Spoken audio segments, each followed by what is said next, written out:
bagi yang sudah sampai. Sampai ke mana? Sampai kepada Allah. Makanya para nabi, para rasul kan ngajarannya begitu. Paham maksud saya? Itu. Ini renungan saja supaya kalian tahu, oh saya selama ini boneka apa bukan? Nah kalau ingin disebut manusia, jadilah manusia, jangan jadi boneka. Ini pengumuman aja supaya kalian segera sadar untuk jadi manusia. Gitu aja sebetulnya ngaji ini ya, supaya sadar untuk tidak menjadi boneka terus-menerus. Ya. Kalau jadi boneka kan berarti jadi manusia-manusiaan. Dapat surga nggak manusia-manusiaan? Dapat. Surga-surgaan. Dapat neraka nggak kira-kira manusia-manusiaan? Dapat. Neraka? Loh, nerakanya beneran, enak aja. Manusia-manusiaan dapat surganya surga-surgaan, tapi nerakanya asli beneran, udah tinggal kok. Gimana? Ini karena berpikir linier itu, daya kritis kita kurang bagus. Saya kalau sholat-sholatan berarti saya surganya surga-surgaan. Gak apa-apa kan nerakanya? Enggak. Kalau kamu sholat-sholatan surganya ya surga-surgaan, tapi nerakanya beneran, enak aja. Ini jangan linier kalau berpikir itu.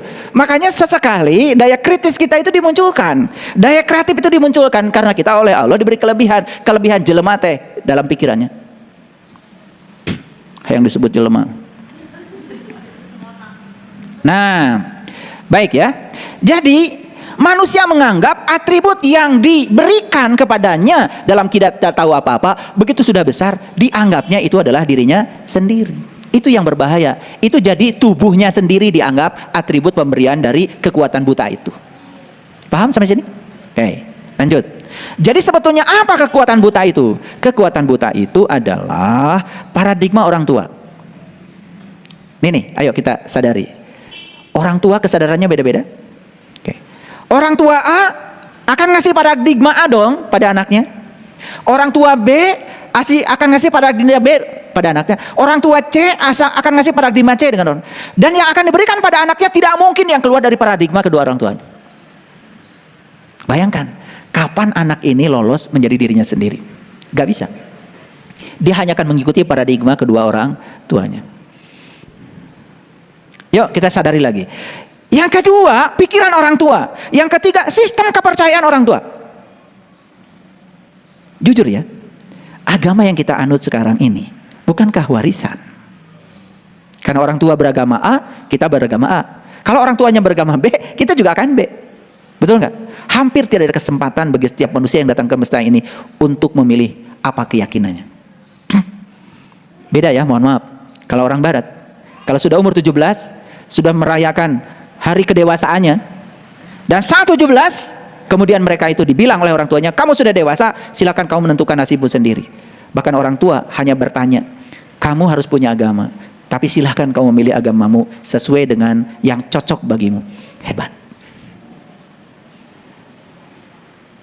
Ya, karena dia akan membangun keyakinan, membangun kesadaran berdasarkan pengalaman akan keyakinannya, bukan berdasarkan apa kata orang.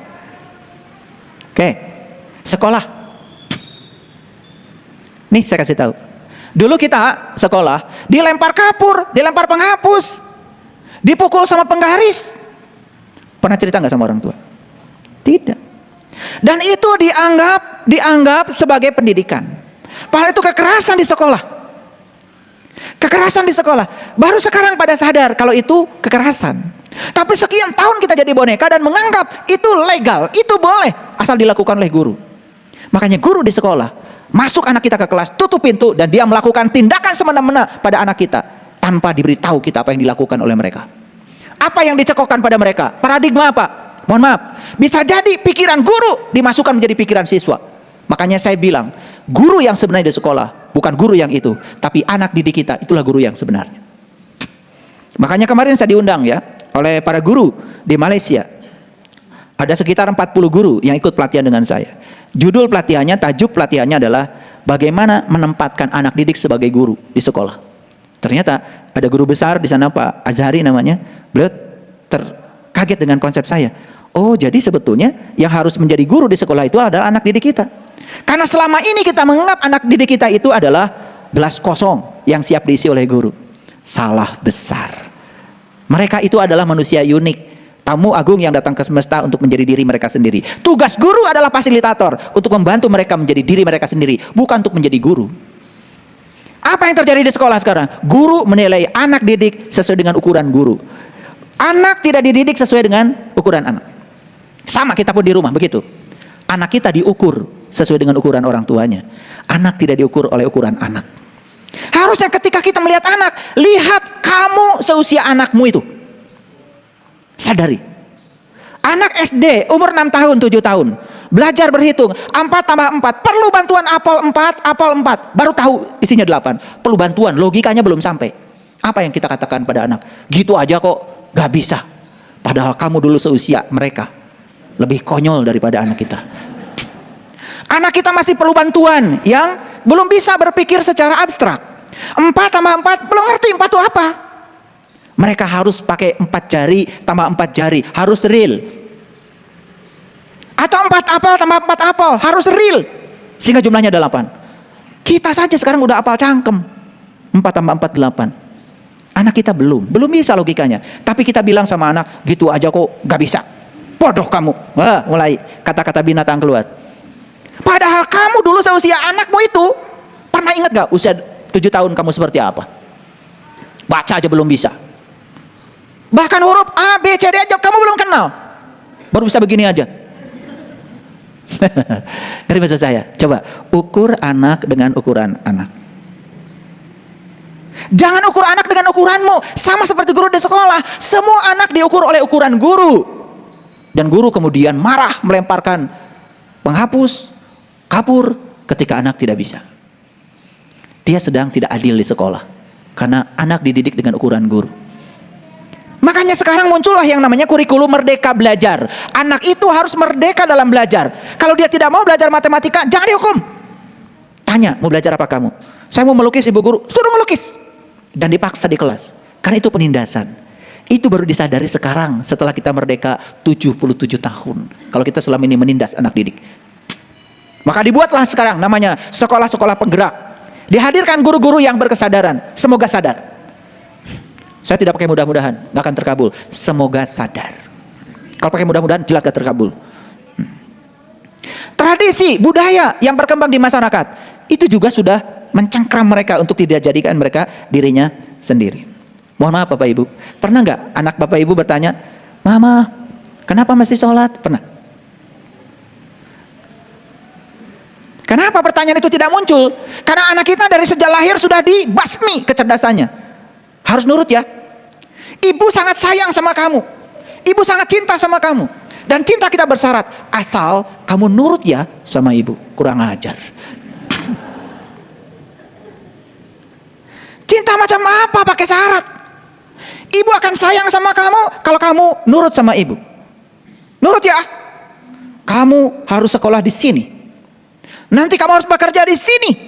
Nanti jodoh kamu ini. Pilihan ibu.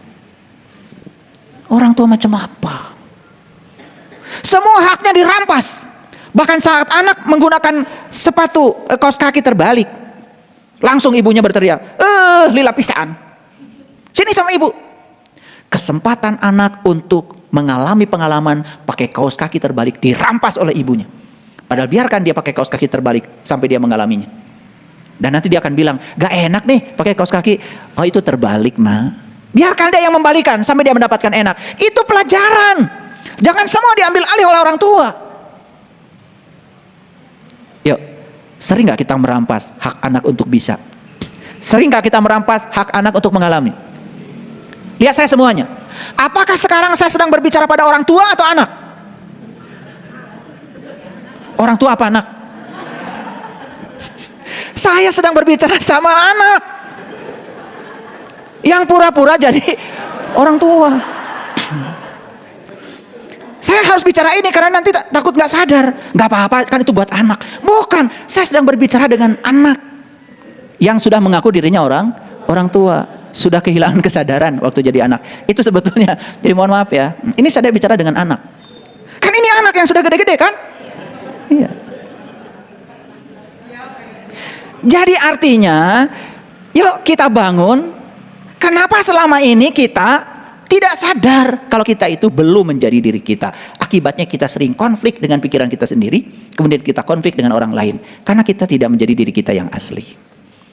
Belum lagi tradisi, belum lagi budaya. Semuanya mencengkram. Belum lagi tontonan, belum lagi kebiasaan. Sekarang anak kecil mainannya apa? Mainannya games. Wah, sudah. Makin sempit anak kita untuk menjadi diri mereka sendiri. Makin sempit anak kita untuk menjadi seperti rencana semesta yang awal. Makanya anak-anak sekarang menjadi seperti rencana orang tuanya.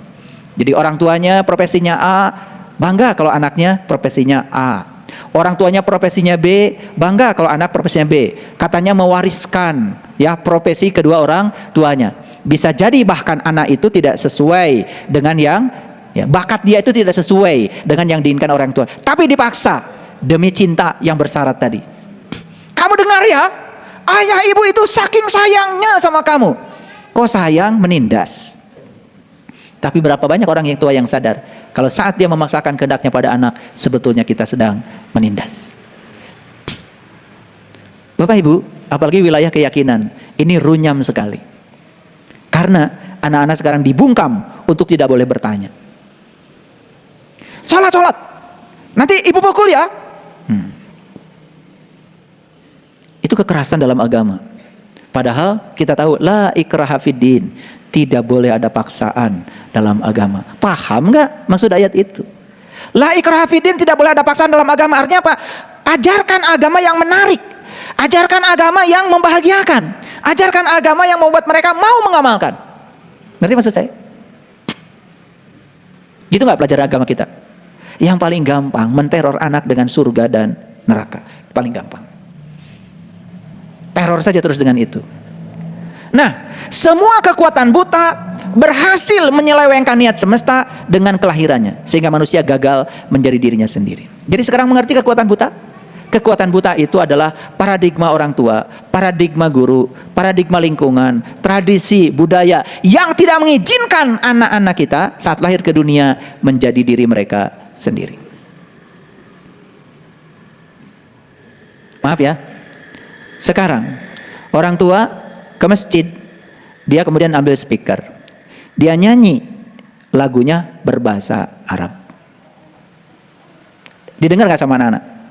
Besok-besok anak-anak itu akan nyanyi seperti orang tuanya di speaker, di masjid, lagunya pakai bahasa Arab. Sampai tidak bisa membedakan mana nyanyi berbahasa Arab, yang mana puji-pujian, yang mana kalimat thayyibah. Nggak bisa bedakan. Ya thayyibah, ya thayyibah, ya dawal ayana. Nah, itu sebelum sholat orang tuanya nyanyi itu. Padahal itu karena lagu kan? Ya. Besok-besok anaknya akan, kenapa kamu itu? Ini kan puji-pujian. Dianggapnya itu adalah kewajiban, dianggapnya itu baik. Karena dia itu adalah peniru yang ulung. Ngerti maksud saya? Makanya hati-hati mengajarkan anak. Sekarang itu kan kita juga korban, tapi harus diputus sampai di kita. Jangan sampai kita kemudian melanjutkan korban-korban baru seperti kita untuk kelanjutan anak-anak kita. Paham maksudnya? Oke. Lanjut. Jadi setiap kelahiran anak adalah tamu agung. Anak adalah tamu agung yang datang ke semesta untuk rencana besar semesta. Bukan untuk rencana orang tuanya, bukan untuk rencana dirinya, bukan untuk rencana yang lain, kecuali untuk rencana besar Allah Sang Pencipta. Kenapa?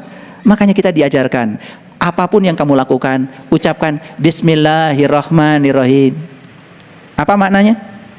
Atas nama Allah yang Maha Pengasih dan Maha Penyayang. Berarti ketika kamu melakukan kebaikan, hati-hati. Kamu sedang menjadi kepanjangan tangan Allah untuk menyampaikan cinta kasih Allah pada orang-orang yang butuh pertolongan kamu. Kan keren kalau semua adalah lillah. Keren kalau semuanya billah. Keren kalau semuanya bismillah.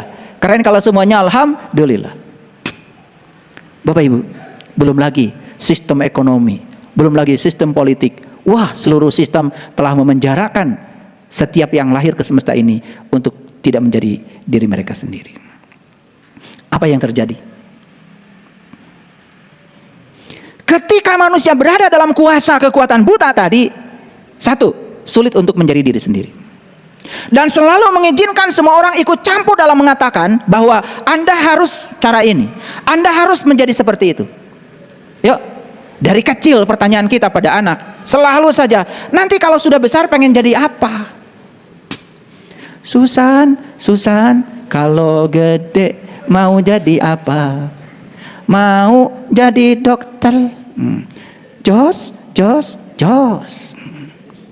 Dan lagu itu kemudian disebarluaskan pada semua anak yang mendengarnya. Jadi seakan-akan hidup itu profesi yang termulia adalah dokter. Ini maksud saya. Jarang ada lagu Susan, kalau gede mau jadi apa? Mau jadi diriku sendiri, biar saya jadi keren. Ada nggak lagu gitu? Ada, lagu barusan ciptaan saya. Harusnya mau jadi diri sendiri agar keren. Kalau jadi diri sendiri itu enak Bapak Ibu. Saya menjadi diri sendiri luar biasa perangnya. Harus melawan kekuatan yang besar. Contoh yang sederhana saja. Selama ini kita sangat takut untuk mengatakan kebenaran. Karena kalau mengatakan kebenaran berisiko. Betul? Sudah, kita jadi boneka. Kita semua berlindung di balik satu tameng agar kita bisa selamat. Yang penting saya selamat, walaupun hati nurani kita dilukai. Yuk, banyak yang kayak gitu. Maaf ya, mungkin Bapak Ibu juga yang hadir di sini ingin menyampaikan kebenaran yang berdasarkan hati nurani sampai sekarang belum berani karena takut dibilang ini dan itu oleh orang di sekitar kita. Walaupun kita tahu yang di sekitar kita juga belum tentu benar. Betul? Nah inilah, ketika manusia berada dalam kuasa kekuatan buta, maka sulit menjadi diri sendiri. Yang kedua, manusia akan kehilangan tanggung jawabnya pada dirinya sendiri.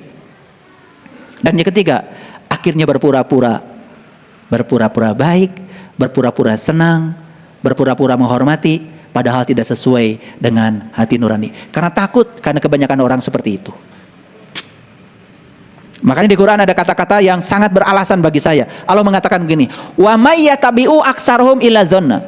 Kebanyakan manusia mengikuti sesuatu itu hanya dengan zon, hanya dengan prasangka. Inna dzan kana la yughni minal haqqi syai'a. Sesungguhnya prasangka itu bukan acuan untuk menentukan kebenaran. Itu Quran mengatakan kasiro, wa may yatabi'u aksaruhum. Aksaruhum itu kasiro. Kasiro itu 90%. Jadi kebanyakan manusia mengikuti sesuatu karena prasangka. Karena orang menceritakan kiamat seperti itu, semua kita ngikutin kiamat. Ya sudah, seperti itu.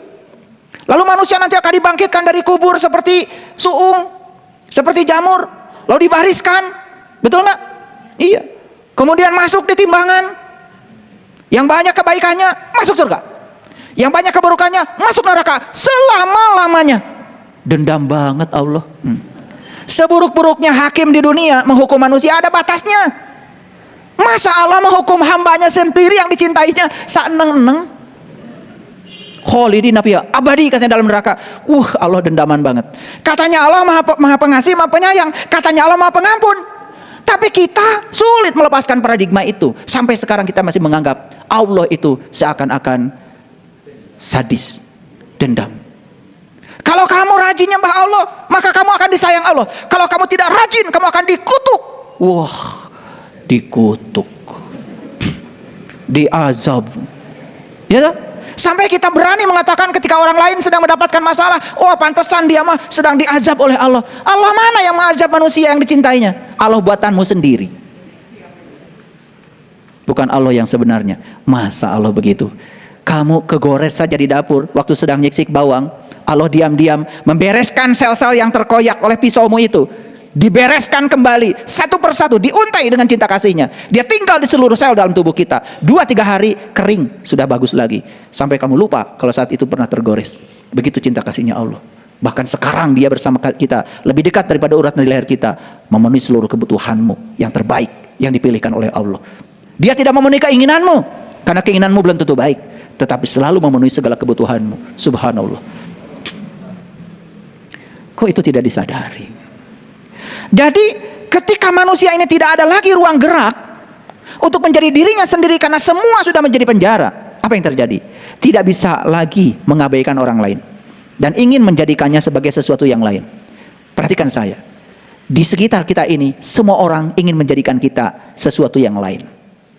Tidak ada yang peduli untuk menjadikan kita jadi diri kita sendiri. Bahkan kita pun orang tua selalu ikut campur pada urusan anak.